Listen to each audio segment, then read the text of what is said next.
Ji welcome to another episode of law with Ali. और I am sorry for the previous video का mic, वो बहुत ही बुरा mic था। मुझे नहीं पता था कि वो माइक इतना बुरा चलेगा, वरना मैं यही माइक लगा के वीडियो बना लेता। बट सिंस टाइम बहुत कम है, कल हमारा पेपर है और वीडियो बनानी थी इसलिए। लेकिन अगर आप तब सुन रहे हैं जब आपका पेपर अभी नहीं है कल, तो ये वीडियो तब बन रही थी जब अगले दिन पेपर था। एनीवे, हम आते हैं अपने पॉइंट पे और अब हमने बात करनी है यंग ऑफेंडर्स की। यंग ऑफेंडर्स का जहाँ तक ताल्लुक़ है, उसके लिए सबसे पहले हमने ये देखना है कि यंग ऑफेंडर्स के लिए ये कहा जाता है कि यंग ऑफेंडर्स को सज़ा से ज़्यादा उनको हेल्प की ज़रूरत होती है। उनके लिए ये सोचा जाता है। ठीक हो गया। यंग ऑफेंडर्स की जहाँ तक हम बात करते हैं तो यंग ऑफेंडर्स जो है वो अंडर द एज ऑफ 21 सबको यंग ऑफेंडर समझा जाता है। लेकिन इसकी कुछ कैटेगरीज बनाई हुई है कि कुछ ऑफेंडर्स को यंग ऑफेंडर्स, कुछ ऑफेंसेस में यंग ऑफेंडर आपको 18 का समझा जाएगा, कुछ ऑफेंसेस में यंग ऑफेंडर आपको 16 में समझा जाएगा, कुछ में 14 का और कुछ में 12 का समझा जाएगा। जो जहाँ तक एडल्ट यंग ऑफेंडर्स की बात है, कोर्ट्स जहाँ तक अडल्ट ऑफेंडर्स की बात है, कोर्ट्स इन जनरल उनके पास पावर होती है कि वो कुछ भी दे सकते हैं, उनको कोई भी सेंटेंस दे सकते हैं जो उनकी ज़रूरत होती है। लेकिन यंग ऑफेंडर्स के लिए थोड़ा सा ये डिफरेंट है।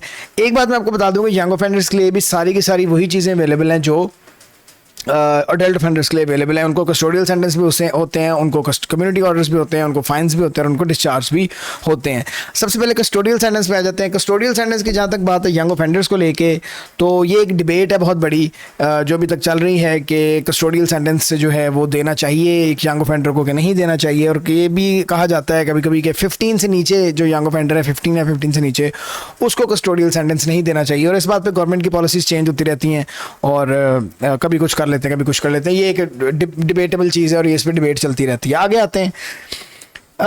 अब कस्टोडियल सेंटेंस जो है वो यंग ऑफेंडर्स को होते कौन कौन से हैं? तो जो सबसे पहला कस्टोडियल सेंटेंस यंग ऑफेंडर्स को होता है वो होता है detention at her Majesty's pleasure. Her Majesty's pleasure का मतलब है, इस डिटेंशन का मतलब है कि उस ऑफेंडर को, यंग ऑफेंडर को तब तक रखा जाता है कस्टडी में जब तक ये समझा जाता है कि ज़रूरी है। जैसे वो ये समझ लें कि हाँ बस अब ज़रूरी नहीं है, अब ये यंग ऑफेंडर जो है ये इसको हम फ्री छोड़ सकते हैं, he is a different person, और ठीक हो गया, उसको जनरल रिमोर्स हो गया तो उसको छोड़ देते हैं। फिर आता है डिटेंशन फॉर सीरियस क्राइम्स। अब वेरी सीरियस ऑफेंसेस जो हैं वो जो हैं लॉन्गर पीरियड ऑफ टाइम की डिटेंशन दी जा सकती है। जो फिर आप एज ऑफ 21 से एक्सीड कर गए हो या 21 के हो और आप बहुत सीरियस ऑफेंस करते हो तो आपको वही सेंटेंस दिया जा सकता है जो कि एक अडल्ट ऑफेंडर को दिया जा सकता है, which can exceed up to 14 years as well. ठीक हो गया।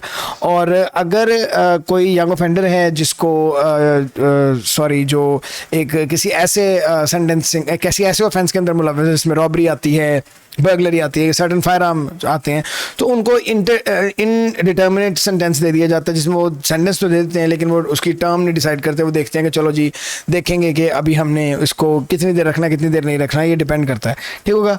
फिर यंग ऑफेंडर इंस्टीट्यूशंस भी बने हुए हैं। जो यंग ऑफेंडर इंस्टीट्यूशन बने हुए हैं वो बिटवीन 15 to 20 वाले जो ऑफेंडर्स हैं वो यंग ऑफेंडर इंस्टीट्यूशंस के अंदर जाते हैं। ठीक होगा। जिसके जो मिनिमम रिक्वायरमेंट है वो 21 डेज़ है और मैक्सिमम वो डिस्क्रिप्शन पे होता है। ठीक होगा। लेकिन एक बात इसमें आपने याद रखनी है कि अगर आप जैसे ही आप 21 क्रॉस करते हैं, 21 के होते हैं, 21st बर्थडे आती है, तो आपको उठा के अडल्ट के साथ जेल में भेज दिया जाता है।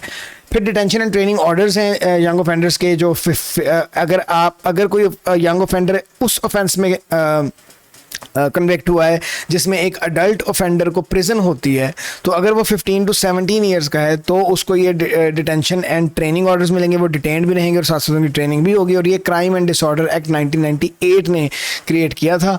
और अगर वो ऑफेंडर्स जो है वो 12 to 14 के हैं तो फिर कोर्ट कंसिडर करता है कि और कोर्ट को ये पता है कि वो परसिस्टेंट ऑफेंडर्स हैं, वो बार बार ऑफेंस कर रहे हैं, तो 12 to 14 वाले को भी जो है वो डिटेंशन और ट्रेनिंग ऑर्डर दिए जा सकते हैं। फिर आ जाते हैं यंग ऑफेंडर्स के कम्युनिटी ऑर्डर। आप एक बात याद रखें कि अगर आपने एडल्ट ऑफेंडर्स वाली वीडियो मेरी देख ली है, जो इससे पिछली वीडियो है, उसके अंदर जितने भी कम्युनिटी ऑर्डर्स या एडल्ट ऑफेंडर्स के हैं वो same to same young offenders पे अप्लाई होते हैं एज इट इज़। बस एक दो फ़र्क है कि एक तो सुपरविजन रिक्वायरमेंट है। ठीक है। अगर वो बहुत सीरियस ऑफेंस है तो वो सुपरविजन में कर्फ्यू, इलेक्ट्रॉनिक मॉनिटरिंग और वो anything can be part of this order. ठीक हो गया। और अगर ऑफेंडर जो है वो 16 to 17 एज का है तो उसको जो है टाइम ऑफ कन्विक्शन पे अनपेड वर्क रिक्वायरमेंट भी दे सकते हैं, अटेंडेंस सेंटर रिक्वायरमेंट है, प्रोहिबिशन एक्टिविटी रिक्वायरमेंट है, कर्फ्यू रिक्वायरमेंट है, एक्सक्लूजन रिक्वायरमेंट है, रेजिडेंस रिक्वायरमेंट है। ठीक है। उसके बाद लोकल अथॉरिटी रेजिडेंस रिक्वायरमेंट है, drug treatment, alcohol treatment, intoxication substance treatment, और एजुकेशन रिक्वायरमेंट भी होती है कि उनको भेज दिया जाता है कोई ना कोई एजुकेशन गैदर करने के लिए, कोई ना कोई काम इस तरह का करने के लिए कि वो एक अच्छा इंसान बन सकें, उनकी हेल्प हो सके और वो ऑफेंस ना करें, ठीक है। पेरेंटल रिस्पॉन्सिबिलिटी भी दी जाती है कि अगर पेरेंट्स एग्री करें कि they can be bound to keep the child, ठीक है, under their control for a set of period of, ठीक है, अप टू 1 ईयर तक वो कह सकते हैं कि ठीक है भाई आप पेरेंट हैं, आप करें इसको, आप देखें, अगर आप इस बात की जिम्मेदारी लेते हैं। लेकिन वो जिम्मेदारी लेनी पड़ती है, और अगर जो है क्या उसके कहते हैं पेरेंट्स फॉरफीट कर देते हैं, उससे बाद में जान छुड़ा लेते हैं कि नहीं जी हमसे नहीं होता, ये आप ही देखें, तो उनको 1000 पाउंड्स का फ़ाइन भी हो जाता है। अच्छा जी, उसके बाद हम जाते हैं अगले पॉइंट पे कि फैक्टर्स क्या है, यंग ऑफेंडर्स को सेंटेंसिंग करने के फैक्टर्स क्या हैं। उसमें देखा जाता है कि वो कोई मेंटल इश्यूज़ तो नहीं है, उसको कोई ट्रॉमेटिक लाइफ तो नहीं है, और ये भी सेंटेंसिंग काउंसिल जो 2017 की रिपोर्ट आई थी, sentencing children and young persons, उस रिपोर्ट का नाम था, उसके अंदर ये मेन बातें हुई थी। और कोर्ट जो है कंसिडर करता है कि वो कोई ट्रॉमेटिक लाइफ एक्सपीरियंस तो नहीं है उनका, इस वजह से तो नहीं वो ऑफेंस करते, उनका कोई मेंटल हेल्थ इशू तो नहीं है, उस वजह से तो नहीं वो ऑफेंस करते। फिर वो देखते कोई स्पीच या लैंग्वेज डिफिकल्टीज तो नहीं है उन बेचारों को, कोई एक्सपीरियंस, कोई लॉस निगलेक्ट की वजह से उनका एक्सपीरियंस हो, उस वजह से तो ऑफेंस नहीं करते, ठीक है। मिस यूज़ तो नहीं कर रहे ड्रग्स वगैरह का, ठीक है। फिर एज और मेच्योरिटी ऑफ द चाइल्ड भी देखी जाती है, seriousness of the offence committed भी देखा जाता है। फिर फैमिली सर्कमस्टांसेस भी देखी जाती हैं कि दे आर इन केयर और नॉट, के वो निगलेक्टेड अबैंडन्ड बच्चे तो नहीं हैं।